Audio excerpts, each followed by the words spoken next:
warahmatullahi wabarakatuh.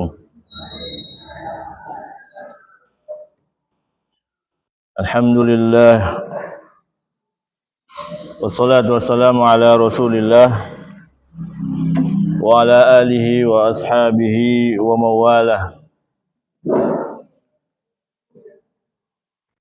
Salawatullahi wa salamuhu ala nabiyyina Muhammad bin Abdullah wa ala alihi wa ashabihi wa man sara ala nahjihi wa ittaba'a hudahu ila yaumiddin.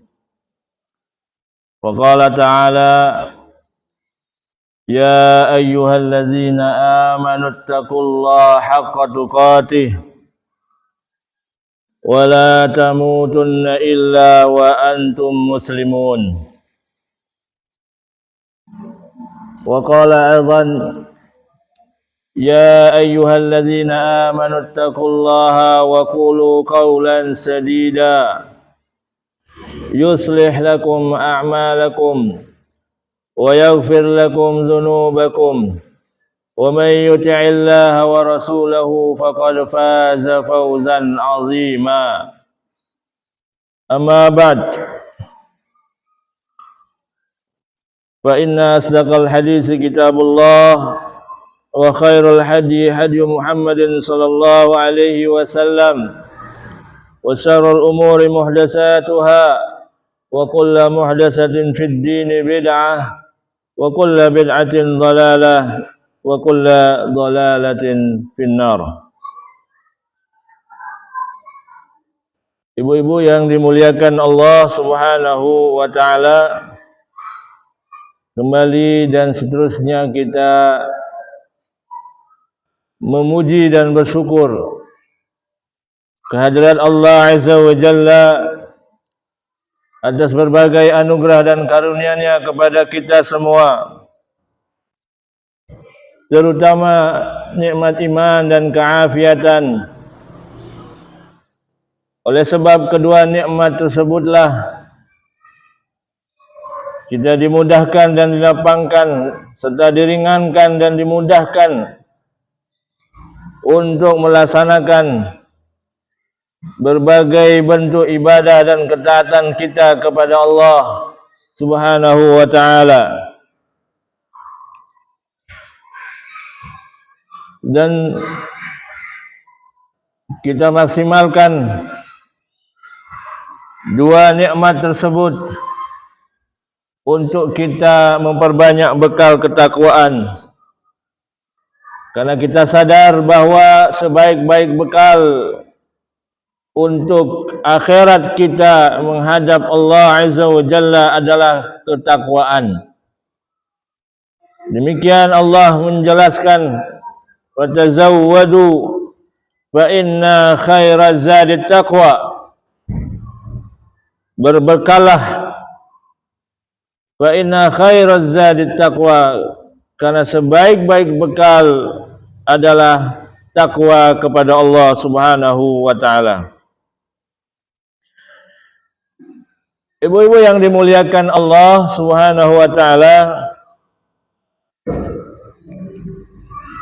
kita akan lanjutkan kajian dan pembahasan kita dalam kitab Al-Bahrul Ra'iq fi Zuhdi war Raqa'iq,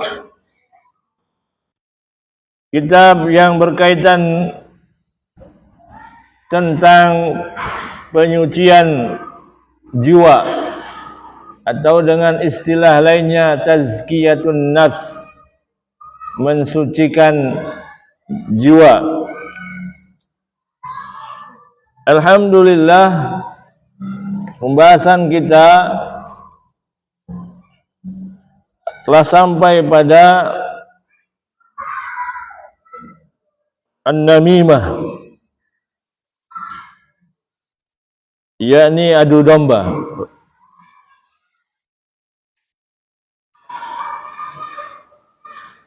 Berkaitan dengan namimah, Allah Subhanahu wa taala telah menyampaikan di dalam firman-Nya surah Al-Qalam ayat 11, hammazim masya'im binamim, yang banyak mencela, yang kesana kemari menebarkan fitnah. Ini adalah perkara yang dilarang oleh syariat. Bahkan ahli tafsir menyatakan bahwa ayat ini turun berkenaan dengan Walid bin Al-Mughirah yang juga menyinggung berkaitan dengan Walid Al-Mughirah senantiasa menebar fitnah, mengadu domba antara satu dengan yang lainnya, terutama kepada Nabi kita Muhammad sallallahu alaihi wasallam, agar para tokoh-tokoh kafir Quraisy ikut serta membenci dan mengucilkan Nabi kita Muhammad sallallahu alaihi wasallam di dalam berdakwah, menebarkan kalimat tauhid dan memberikan peringatan tentang bahayanya kesyirikan. Dan juga berkaitan dengan namimah ini, Allah juga memperingatkan di dalam surah Al-Masad, atau dengan nama lain surahnya surah Al-Lahab, wa imra'atuhu hammalatal hatab, dan begitu pula istrinya pembawa kayu bakar. Karena dikisahkan bahwa istri Abu Lahab adalah orang yang suka memfitnah dan hobi membicarakan orang. Nah, sehingga dalam riwayat Huzaifah radhiyallahu anhu, Rasulullah sallallahu alaihi wasallam bersabda, la yadkhulul jannah namam,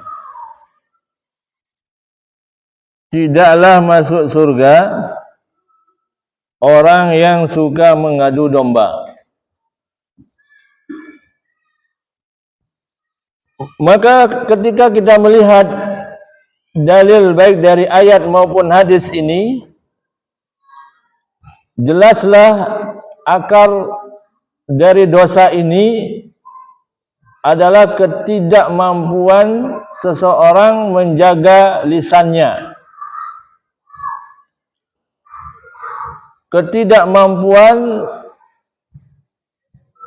untuk memfilter mana yang harus ia sampaikan, mana yang tidak perlu. Itu yang pertama. Yang kedua adalah keingintahuan yang besar terhadap perkara-perkara yang tidak mendatangkan kemaslahatan. Keingintahuan yang besar terhadap sesuatu atau perkara yang ia tidak ada kepentingan di dalamnya.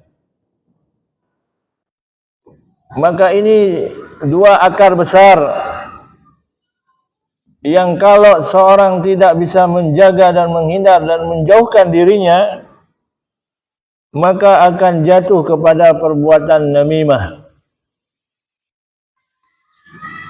Karena namimah dan juga saudaranya ghibah adalah karena dua faktor ini. Tidak bisa menjaga lisannya, dan yang kedua adalah keinginan besar, keingintahuan besar terhadap perkara atau sesuatu yang ia tidak ada kepentingan di dalamnya atau tidak mendatangkan kemaslahatan baik dunia maupun akhiratnya. Sehingga sebagian ulama mengatakan perkara ini adalah perkara yang banyak orang jatuh di dalamnya. Apalagi punya kebiasaan kumpul-kumpul. Maka jika tidak ada pembahasan yang perlu dibicarakan, maka akan mengundang pembahasan-pembahasan yang itu akhirnya jatuh kepada ghibah atau namimah. Bahkan dalam riwayat Ibnu Abbas radhiyallahu anhuma,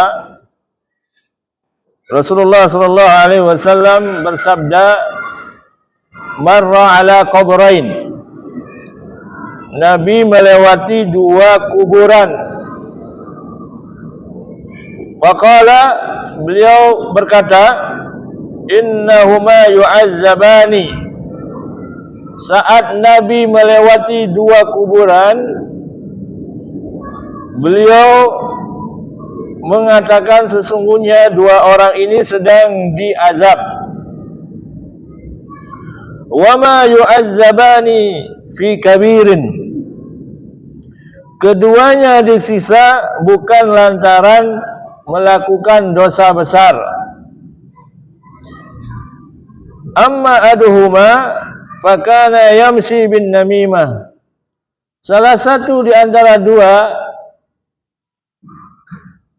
lantaran hobi kesana kemari menebar atau melakukan namimah. Dan yang lainnya, wa ammal akhar fakana la yastatiru min baulihi. Sedangkan yang lainnya disiksa lantaran tak menjaga kesucian dari air kencingnya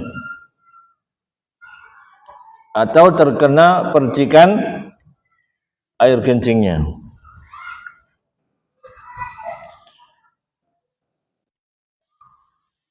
Nah, ibu-ibu yang dimuliakan Allah Subhanahu wa taala, ulama memberikan komentar terhadap hadis ini bahwa keduanya disiksa bukan lantaran dosa besar. Maksud dari pernyataan ini, yakni dari hadis Nabi sallallahu alaihi wasallam, yakni besar, maksudnya di sini adalah besar menurut asumsi mereka. Mereka menganggap namimah adalah perkara yang ringan. Tapi kalau kita baca satu kitab yang ditulis oleh Imam Az-Zahabi, mungkin di masjid-masjid banyak dibahas atau dikaji. Ada satu kitab yang ditulis oleh Imam Az-Zahabi, namanya Al-Kabair, dosa-dosa besar. Di antara 40 lebih dosa-dosa besar yang ditulis oleh beliau, di antaranya adalah an-namimah. Karena mereka menganggap ini dosa yang ringan, apalagi sudah menjadi sebuah kebiasaan, maka tidak terasa ia telah menumpuk dosa-dosa besar, sehingga itu menjadikan ia semakin pantas untuk mendapatkan siksaan dari Allah Subhanahu wa taala, bahkan dimulai siksaan itu sejak ia masih di dunia sampai nantinya di neraka, kecuali ia bertaubat dari perbuatan tersebut.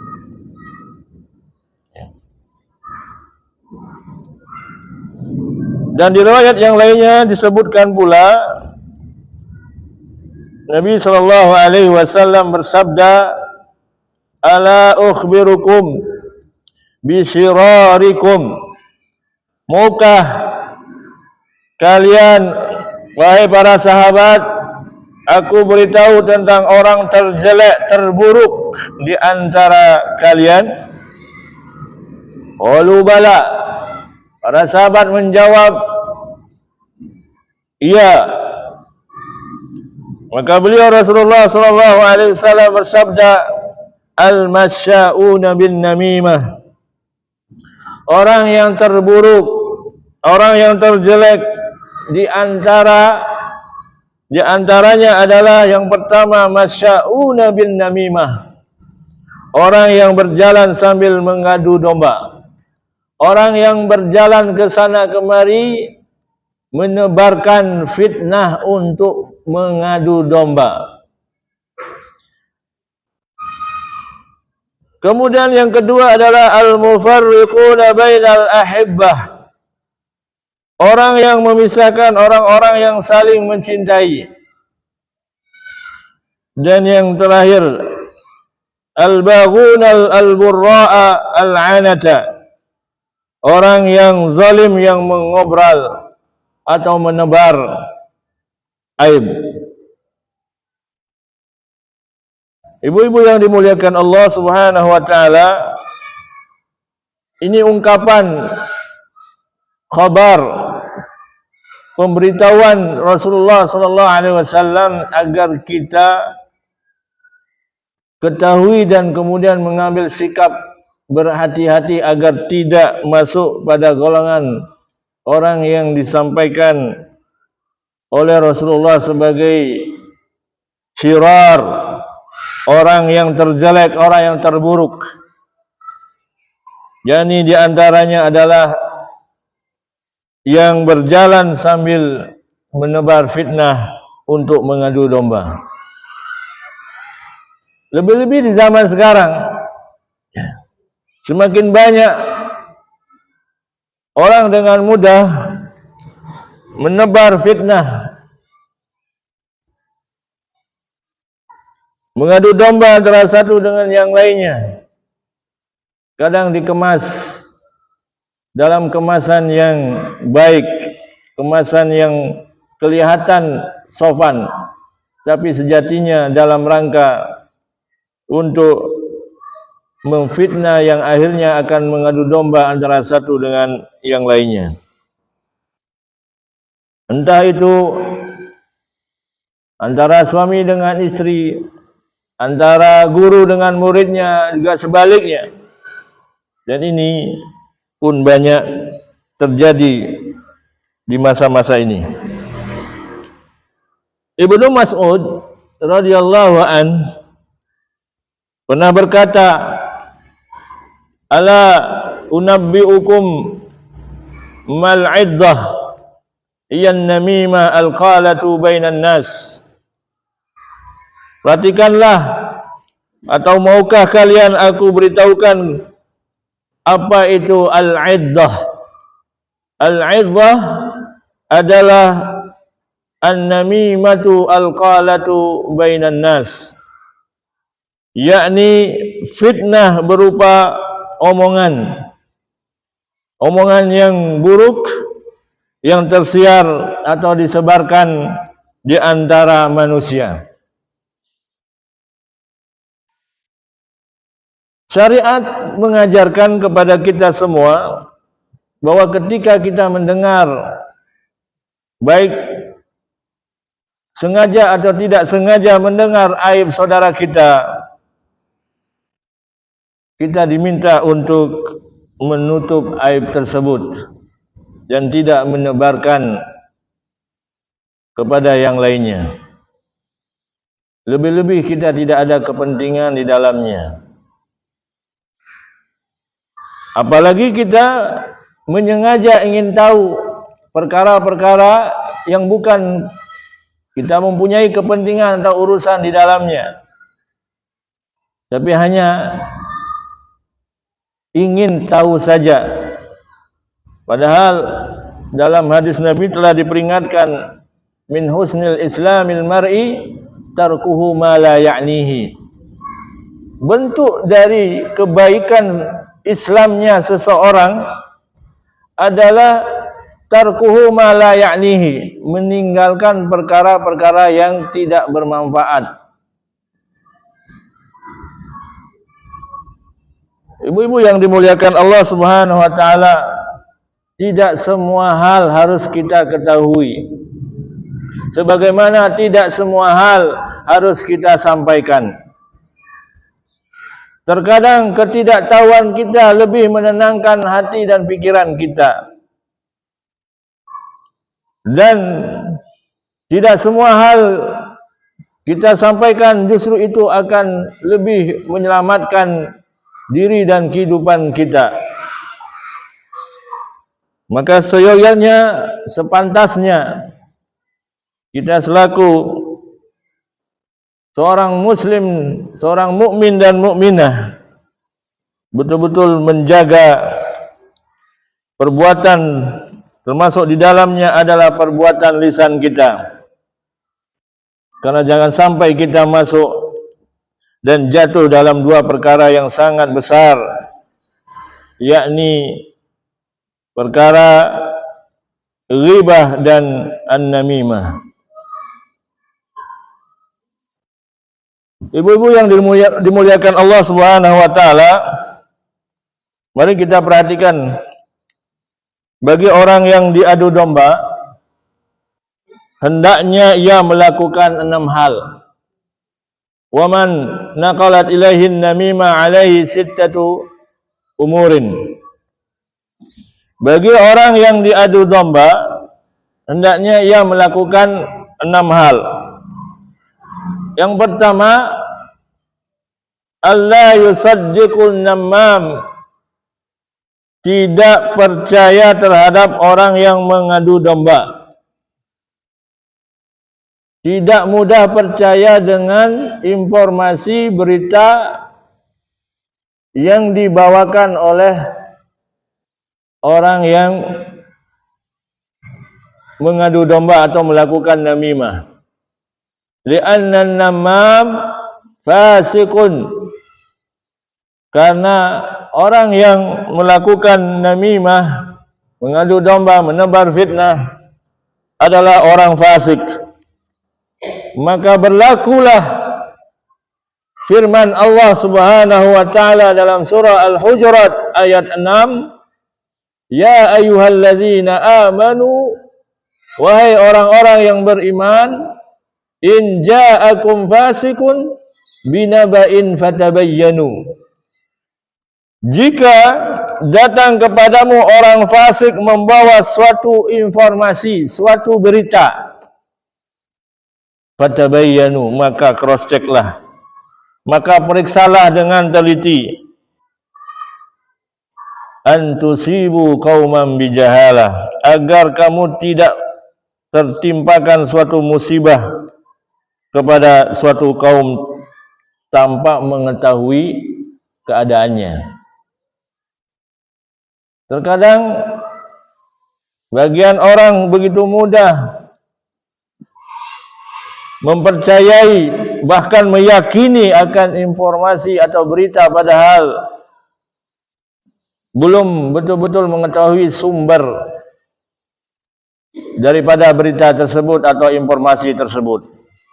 Hanya berdasarkan ada yang meng-share, ada yang mengirim atau menulis atau menyampaikan melalui lisannya,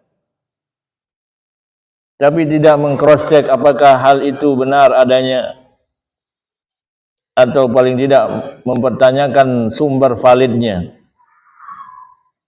dari mana informasi atau berita itu bersumber atau ia dapatkan.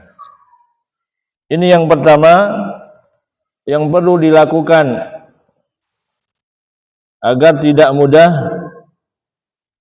kita terfitnah atau diadu domba. Yang kedua, yanhahu an zalika, mencegah orang yang mengadu domba dari perbuatannya. Wa yansahu lahu, kemudian menasihatinya. Dan yang terakhir adalah wa yuqabbihu alaihi fi'lahu, yakni mencela perbuatannya, bahwa yang ia lakukan adalah perbuatan yang mendatangkan dosa besar.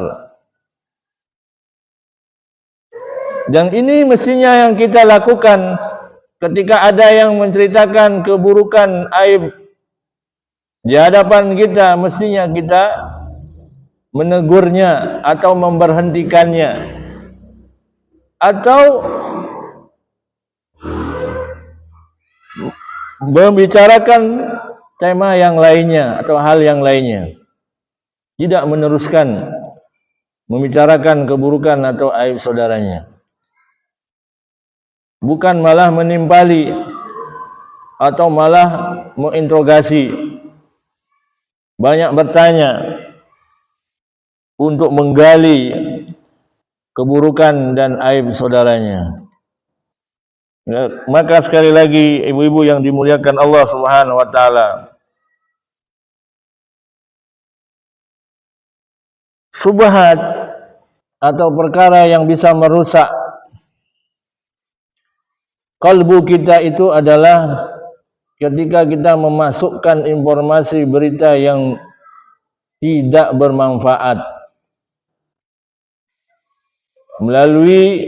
baik melalui lisan kita atau penglihatan dan pendengaran kita, yang mestinya kita jaga apa yang masuk melalui 3 perkara tersebut ke dalam kalbu kita. Nah, itu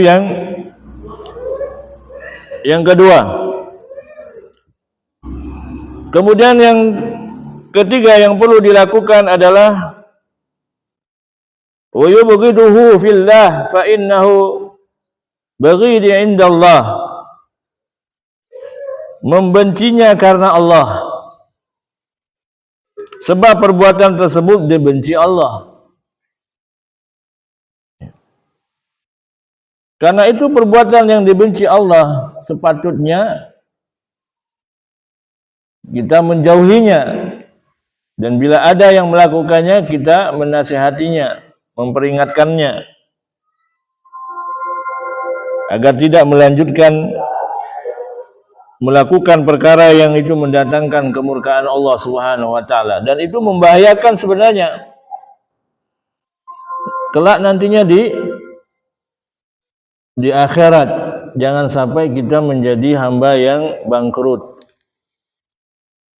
gemar membicarakan keburukan masalah orang, bahkan kadang-kadang sengaja mencari apa masalahnya, kok begini, kok si fulan begitu, apa sih masalahnya, apa kepentingan kita untuk betul-betul mengetahuinya, apakah kita akan membantu dan memberikan solusi, sedangkan yang bersangkutan tidak membutuhkan hal itu. Maka alangkah baiknya kita menahan diri kita untuk tidak mempunyai keinginan besar ingin mengetahui segala hal yang terjadi di sekitar kita. Yang keempat, yang perlu kita lakukan agar kita tidak mudah diadu domba adalah la tazunnu bi akhikal ghaib su'an. Jangan berprasangka buruk kepada saudara yang tidak ada di tempat, yang tidak ada di hadapan kita. Sebagaimana firman Allah dalam surah Al-Hujurat ayat 12, ijtanibu katsiran minadh-dhann inna ba'dadh-dhanni ismun. Hai orang-orang yang beriman, jauhilah kebanyakan prasangka atau kecurigaan yang buruk, karena kecurigaan itu membawa atau mendatangkan dosa. Seharusnya yang dibangun adalah baik sangka, bukan kecurigaan atau buruk sangka kepada saudara yang lainnya sampai betul-betul bukti nyata valid, dan itu pun ada ketentuan-ketentuan syariat yang mengaturnya.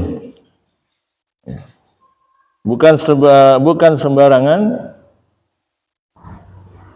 kita menebarkan fitnah atau aib-aib saudara kita. Bahkan ini sebagai bentuk contoh, ketika Nabi Shallallahu Alaihi Wasallam didatangi seorang perempuan yang hamil. Seorang perempuan yang hamil datang kepada Nabi dan mengakui bahwa ia telah melakukan zina. Ia telah melakukan zina. Itu pun bukan semerta-merta kemudian Nabi memberikan hukuman had, merajam. Tapi Nabi memberikan tangguhan. Datanglah ke sini setelah anak itu lahir. Ada pelajaran. Ya, ada pelajaran bagi kita bahwa yang pertama, ketika kita mendengar aib saudara kita, kita sedang diuji. Apakah kita akan menutup aib itu atau kita menebarkan dan menceritakannya kepada yang lainnya.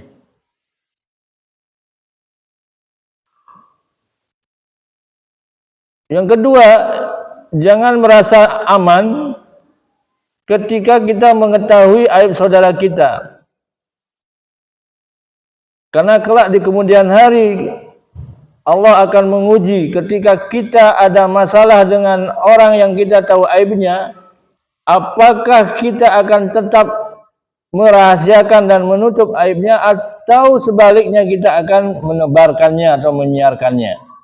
Karena kita ada perselisihan, ada masalah dengannya, sehingga kita dengan mudah menebarkan rahasia atau aib saudaranya. Kemudian pelajaran yang berikutnya adalah tidak semerta-merta ketika orang melakukan dosa, pelanggaran dalam syariat kemudian langsung dihukum. Maka di sana ada ketentuan-ketentuan yang ditentukan oleh syariat.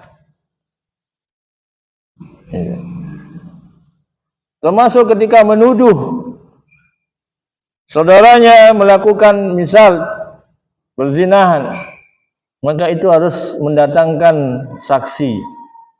Dan mendatangkan saksi berzina itu bukan perkara yang mudah. Bukan perkara yang mudah. Maka jika tidak mampu mendatangkan 3 saksi, maka ini akan memberatkan orang yang menuduhnya. Maka ibu-ibu yang dimuliakan Allah Subhanahu wa taala, martabat harga diri seorang mukmin mukminah itu betul-betul dilindungi oleh syariat.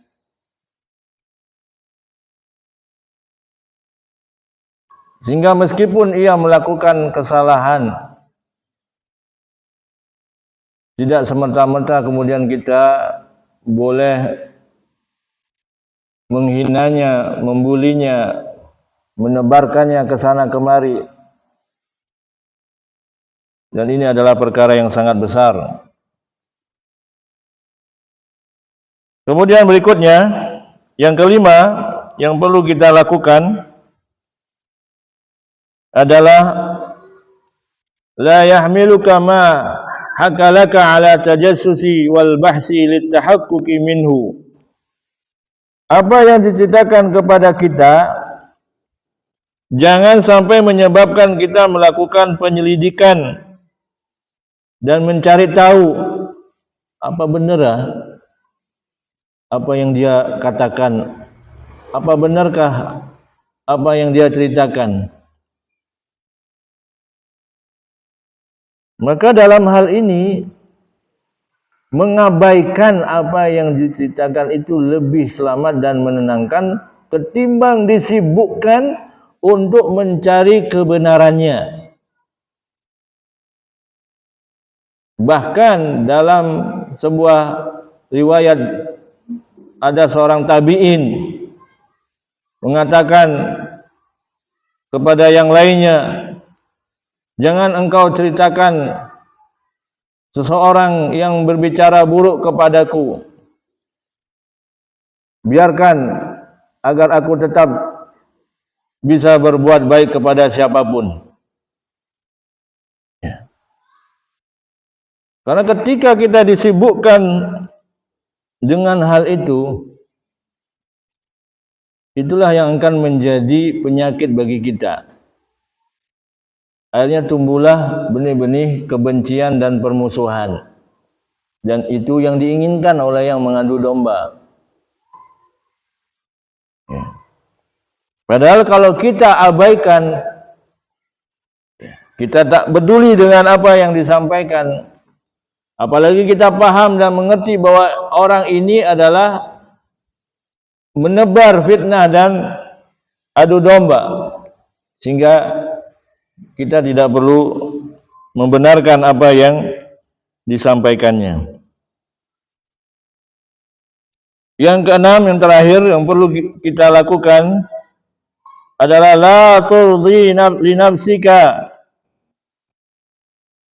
Jangan mudah rela terhadap apa yang disampaikan oleh orang yang mengadu domba kita. Selain itu, jangan pula menceritakan adu dombanya atau fitnahnya, sehingga kita pun menjadi orang yang ikut serta dalam mengadu domba dan menggibah. Ya. Padahal Nabi sudah memberikan pernyataan, man kana yu'minu billahi wal yaumil akhir falyakul khairan aw liyasmut. Barang siapa yang beriman kepada Allah dan hari akhir, hendaklah ia berkata baik atau diam. Kita kalau tidak ada bahan yang untuk dibicarakan, bahan yang bermanfaat untuk dibicarakan, maka diam itu lebih baik. Makanya hadis ini diawali man kana yu'minu billah wal yaumil akhir. Karena orang yang beriman kepada Allah, orang yang sungguh-sungguh beriman kepada Allah dan hari akhir, ia akan merasa diawasi. Ia akan merasa bahwa kemudian hari dia akan dihisab pada hari akhir. Karena konsekuensi mengimani hari akhir, orang akan berhati-hati di dalam bersikap maupun berkata.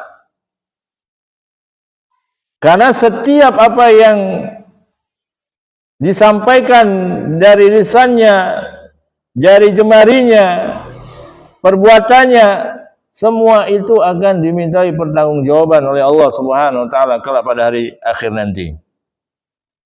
Maka konsekuensi dari beriman kepada Allah, kita akan merasa diawasi, merasa bahwa Allah memantau, melihat dan mengawasi setiap gerak-gerik kita, sehingga kita akan berhati-hati di dalam berbuat.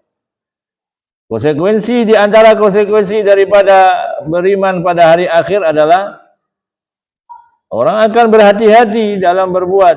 Kenapa? Setiap perbuatan yang dia lakukan akan dihisab, dimintai pertanggungjawaban oleh Allah Subhanahu wa taala. Maka kalau hal ini tidak muncul dalam diri kita, berarti ada kekurangan dari sisi tauhid. Ada hal yang perlu diperbaiki dari sisi ketauhidan, yakni beriman kepada Allah dan beriman pada hari akhir, dan itu masuk cakupan dari rukun iman. Baik ibu-ibu yang dimuliakan Allah Subhanahu wa taala, kami akan bawakan satu cerita dari asar dari tabi'in. Imam Hasan Al-Basri berkata, barang siapa man nama ilaika nama alaik, barang siapa mau bercerita dengan maksud memfitnah kepadamu, pasti ia mau bercerita untuk memfitnahmu. Orang yang datang kepada kita untuk membicarakan aib dan memfitnah orang yang dibicarakan di hadapan kita, maka besar kemungkinan ia pun akan membicarakan kekurangan aib kita di hadapan orang lain. Ini yang berkata adalah Imam Hasan Al-Basri. Dan ternyata ini adalah hal yang nyata. Ya. Tapi banyak yang tidak menyadari hal itu. Ketika mendapati ada orang yang datang kepadanya, duduk bareng, berbicara dan menceritakan kabar buruk, aib saudaranya, dan dia hadir di sana, ikut serta mendengarkan dan bahkan seolah-olah mendukung, menyimak dengan seksama, ia tidak menyadari bahwa bisa jadi giliran dia juga akan dibicarakan keburukannya dan aibnya saat ia tidak ada beserta di dalam kelompok tersebut. Kemudian beliau melanjutkan, seorang berkata kepada Amr bin Ubaid, sesungguhnya Aswara ma yazalu yazkuruka fi qasasihi bisirrin. Sesungguhnya Aswara tidak henti-hentinya membicarakan kejelekanmu dalam cerita-ceritanya. Lalu Amr menjawab, ma hadza, apa ini? Kamu tidak menjaga hak persahabatan seorang karena memindah pembicaraannya kepada kami. Kamu juga tidak melaksanakan hakku kepada, atau ketika memberitahuku mengenai saudaraku tentang sesuatu yang aku benci. Ibu-ibu yang dimuliakan Allah Subhanahu wa taala, tidak ada orang yang senang dibicarakan aibnya.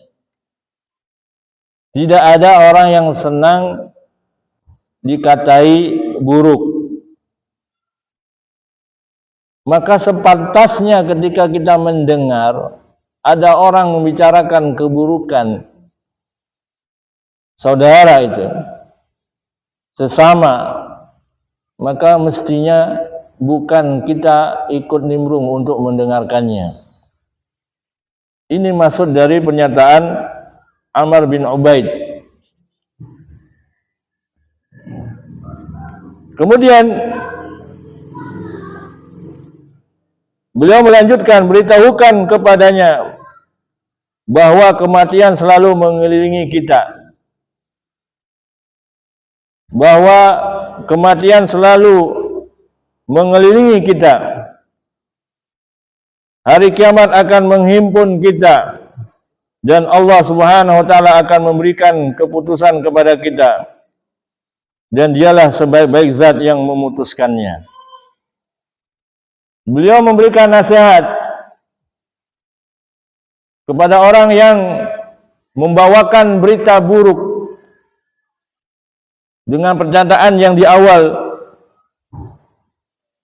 ya, dengan pernyataan bahwa si fulan terus-menerus menceritakan keburukanmu setiap cerita-ceritanya. Setiap membawakan cerita, informasi, selalu isinya adalah tentang keburukanmu. Maka Amr bin Ubaid ini memberikan nasihat, hati-hati.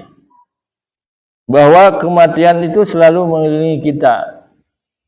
Jangan sampai saat kita menebar keburukan, kematian datang, dan ini sesuatu yang harus kita hindari.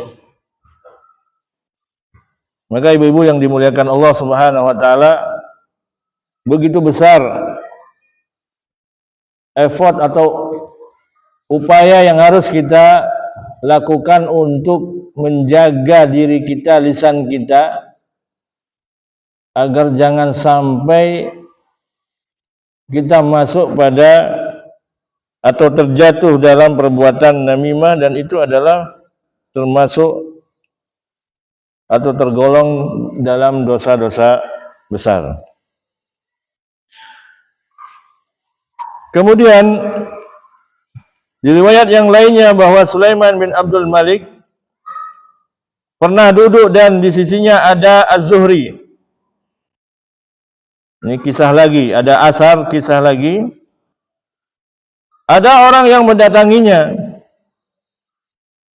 Kemudian Sulaiman berkata kepada orang itu, "Aku dengar Anda berkata begini dan begitu." Kemudian orang tadi menjawab, "Aku tidak melakukan ini dan tidak mengatakan itu." Kemudian Sulaiman pun berkata, "Sesungguhnya orang yang memberitahuku orang jujur." Ya. Lantas Az-Zuhri menyela, "Orang yang mengadu domba bukanlah orang jujur. Orang yang menceritakan keburukan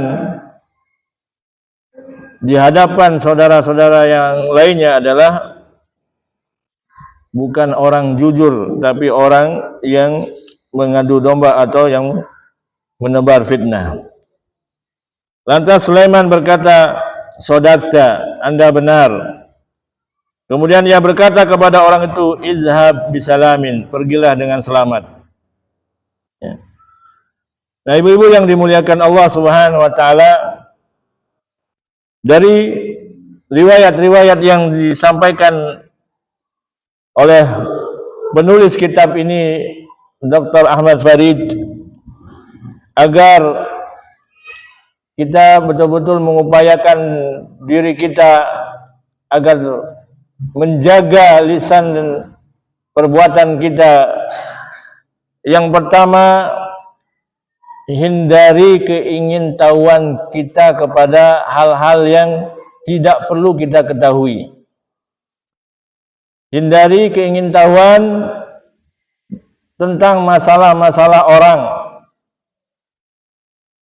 Apalagi yang hobi main medsos, scroll sana, scroll sini, ingin tahu informasi yang sebenarnya lebih baik tidak mengetahui daripada mengetahui. Karena terkadang justru itu membuat akan tidak baiknya kondisi kesehatan mental maupun pikiran. Para ahli psikologi mengatakan bahwa ketika kita membaca satu berita keburukan, maka ia harus mengobatinya dengan dua berita yang baik. Harus dinetralkan dengan dua berita yang baik. Jika tidak, maka itu akan berefek kepada jiwa dan pikirannya. Betapa banyak terjadi orang menjadi takut dan khawatir pergi keluar rumah setelah ia membaca berita atau informasi yang buruk, dan dia khawatir jangan-jangan hal itu pun nanti akan menimpa dirinya, sehingga dia tidak menyadari, bisa jadi dia masuk pada perkara tatayyur. Dan tatayyur ini adalah perkara kesyirikan. yang ia tidak sadari dia telah masuk ke dalamnya. Maka ibu-ibu yang dimuliakan Allah Subhanahu wa taala, mulailah kita memanfaatkan waktu yang kita punya adalah dengan perkara-perkara yang bermanfaat. Jangan sampai waktu yang kita gunakan justru digunakan untuk hal-hal yang akan memperberat ya keadaan kita, kondisi kita nantinya, tidak hanya di dunia, di alam barzah, juga nantinya di akhirat. Waliyadzubillah. Hadza ma'qul, ini yang bisa kami sampaikan. Semoga dapat kita pahami bersama dan kita amalkan. Dan jika ada pertanyaan, kami persilakan.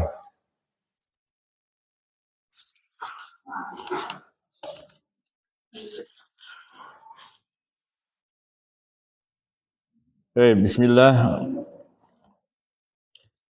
Apakah mendengar kabar tentang saudara kita kena masalah termasuk dalam namimah, Ustaz? Bagaimana kita bisa membantu sekedar menguatkan dan mendoakannya? Atau kita lebih baik diam saja dengan tidak usah tahu urusan saudara kita ya? Syukran, jazakallah khairan. Baik. Ya. Jika saudara yang dimaksud sini adalah ya saudara kandung misalnya, dan kita terpanggil ingin membantunya karena kita mengetahui permasalahannya, ya, maka yang pertama kali dilakukan adalah tetap kita mempertanyakan ya, apakah berkenan untuk dibantu. Apalagi saudara kita ini misalnya sudah berkeluarga. Akan berbeda kalau ia masih atau belum berkeluarga, mungkin agak leluasa untuk berdiskusi terhadap permasalahan yang sedang ia dapati. Dan ini bukan bentuk namimah. Ya. Bentuk namimah itu kita tahu permasalahan saudara kita, tapi kita ceritakan kemana-mana. Kita tebarkan kemana-mana yang juntrungannya bukan untuk cari solusi. Karena kalau orang mau cari solusi, dia tidak mudah untuk menceritakannya kepada semua orang.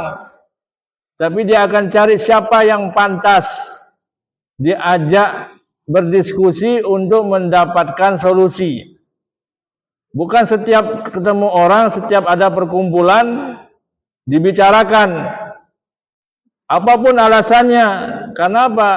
Karena tidak setiap orang akan memahami dan mempunyai ilmu untuk memberikan solusinya. Maka kalau kita mendengar saudara kita punya masalah, kita bisa datangi, kita bisa tanyakan kepada yang memiliki masalah itu apa yang bisa kami bantu.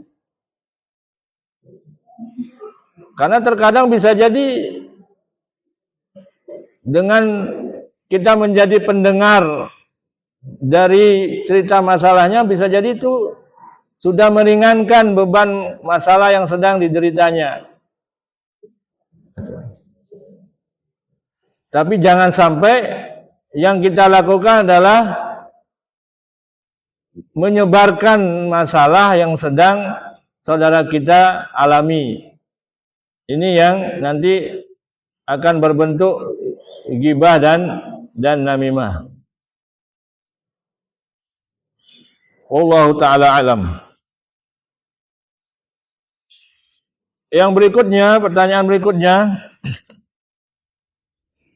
bagaimana cara membedakan antara ghibah dengan memberikan contoh dari seorang di masyarakat tentang sebuah contoh perbuatan buruk yang telah dilakukannya dan dampak buruk yang telah terjadi, terutama untuk anak-anak kita sendiri.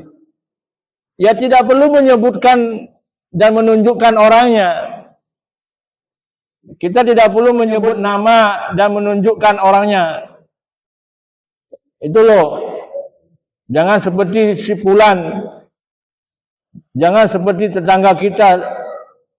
Tidak perlu kita menyebutkan hal itu. Cukup menyampaikan perbuatan seperti ini adalah perbuatan yang dilarang di syariat agama kita, dilarang oleh Allah dan Rasul sallallahu alaihi wasallam. Nah, berbeda dengan ketika kita melaporkannya ke pihak berwajib, ke hakim, ke kepolisian, yang itu membutuhkan informasi yang valid, maka jangan dirahasiakan namanya. Ini salah tempat. Ya, jangan nanti dibawa, saya nggak berani menyebutnya, nanti saya jadi gibah. Ini konteksnya salah. Kalau konteksnya kita sedang mencari ya solusi, ya jalan keluar, atau ingin memberhentikan perbuatan buruknya dengan kita melaporkan kepada pihak yang berwajib, entah ke pemerintah, entah ke hakim, kepolisian dan yang semisalnya, ya kita memang kudu menyampaikan dengan lengkap siapa pelakunya, apa yang dilakukannya, berapa kali dan lain sebagainya yang memang dibutuhkan oleh pihak tersebut. Adapun ketika kita memberikan nasihat ya untuk melengkapi contoh dari perbuatan tersebut, kita tidak perlu menyebutkan namanya atau menunjukkan orangnya. Barakallahu fiik. Bismillah, assalamualaikum warahmatullahi wabarakatuh. Waalaikumsalam warahmatullahi wabarakatuh. Mohon nasihatnya Ustaz. Terkadang kami saling berbagi cerita tentang tetangga lainnya dengan maksud menghindari keburukannya. Apakah hal seperti ini juga disebut atau tidak diperbolehkan? Apabila tidak diperbolehkan, bagaimana solusinya? Baik, jazakumullahu khairan. Baik. Baik. Begini, ibu-ibu yang dimuliakan Allah Subhanahu wa taala. Kita ketika tidak dibutuhkan, ya, terkadang orang ini bisa jadi bersikap tidak baik kepada kita, dan belum tentu dia bersikap tidak baik pula kepada yang lainnya. Kalau kita ingin ya menyampaikan agar yang lainnya tetap berhati-hati, maka cukup memberikan peringatan. Kalau nanti bermuamalah dengan si fulan, tolong berhati-hati. Ya, jangan sampai ya masuk kepada perkara yang nantinya terzolimi di dalamnya. Ya. Maka kalau demikian masih diperbolehkan oleh syariat. Ya, jangan setiap orang yang kita temui kemudian kita peringatkan. Kadang-kadang sesuatu yang mereka tidak butuhkan hal itu. Mereka tidak membutuhkan hal itu, maka kita tidak perlu sampai menyampaikan kepada setiap orang yang kita temui agar berhati-hati terhadap orang tersebut. Kecuali, catatannya, kecuali orang yang kita bicarakan tersebut memang terkenal keburukannya, memang terkenal buruk muamalahnya, maka sangat memungkinkan untuk kita menyampaikannya ya kepada orang-orang yang dekat dengan kita. Kalau memang keburukannya hanya orang-orang tertentu saja, kita menahan diri tidak menyampaikannya kepada setiap orang yang kita temui. Wallahu taala alam.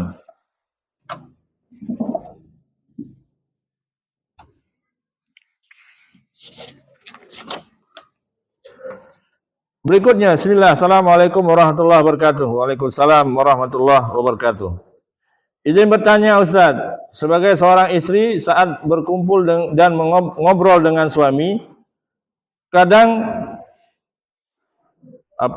semua yang kita alami ingin diceritakan kepada suami. Dalam sehari saja sangat banyak, pun apapun yang orang lain lakukan terhadap kita. Secara tidak langsung kita menyebut nama orang-orang yang berinteraksi dengan kita. Baik jelek atau buruk, apakah hal ini masuk ke dalam ghibah? Jazakallahu khairan. Ya, kalau yang kita lakukan ya adalah sebatas bersama dengan suami, ya, karena memang kadang yang namanya istri seharian mungkin beraktivitas di rumah atau di luar rumah, ada hal-hal yang memang tabiatnya wanita adalah senang bercerita. Maka kita perlu belajar, perlu menata diri.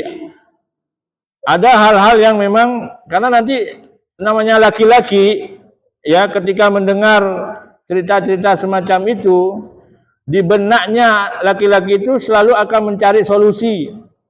Padahal yang diinginkan oleh wanita bukan solusi, tapi mendengarkan.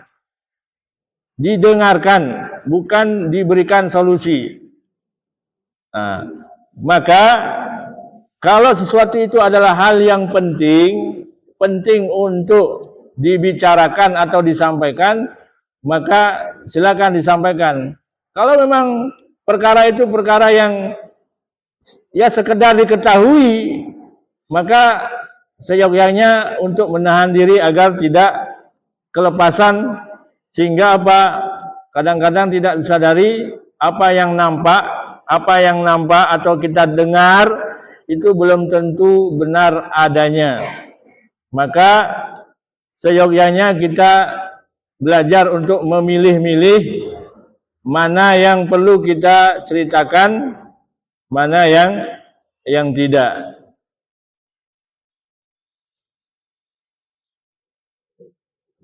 Kemudian berikutnya, Assalamualaikum warahmatullahi wabarakatuh. Waalaikumsalam warahmatullahi wabarakatuh. Bagaimana hukumnya jika meminta barang yang sudah diberikan pada orang lain karena pemilik sebelumnya meminta kembali barang tersebut? Jazakallahu khairan atas pencerahannya. Yang perlu ditanyakan ini, saat memberi barang tersebut, ini memberi pinjaman atau hibah atau apa? Ini yang perlu kita harus ketahui. Kalau pinjaman, maka memang harus dikembalikan. Kalau hibah, tidak layak untuk diambil lagi. Kalau itu memang hibah. Ya. Nah, ini kita nggak tahu. Ini dikasih ini, diberikan ini, apakah diberikan meminjam atau diberikan untuk dihibahkan atau diberikan cuma-cuma. Ya. Maka kalau yang ditanyakan ini diberikan karena minjam, yang pemiliknya memang berhak untuk meminta. Ya, tapi kalau dihibahkan, barangnya sudah dihibahkan, kemudian diminta kembali, ini yang tidak diperbolehkan. Ya. Allah Ta'ala alam bisawab.